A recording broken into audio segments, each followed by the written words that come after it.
ఇవే నాటుకోడి గుడ్లు. ఇదిగోండి నాటుకోడి గుడ్లతో తయారు చేసిన మిశ్రమం. సో పాన్ పెట్టాను, పాన్ కింద మంట పెట్టాను. దెన్ స్టార్ట్ చేస్తున్నాను, చూడండి. ఇది ఇంకా కాగాలి. కాగేదాకా మనం ముచ్చటేసుకుందాం. ఏం చేయాలి?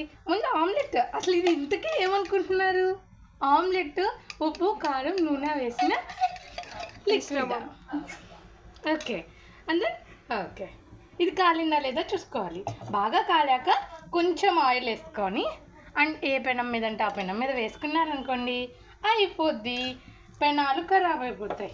అందుకే దోశల పెనం మీద వేసుకుంటే నెక్స్ట్ టైం దోశలు వేసేటప్పుడు చాలా నీట్గా వస్తాయి.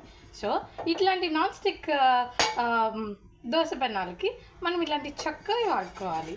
అప్పుడే పెనము బాగుంటుంది, మనము బాగుంటాం, ఫుడ్ బాగుంటుంది. చాలా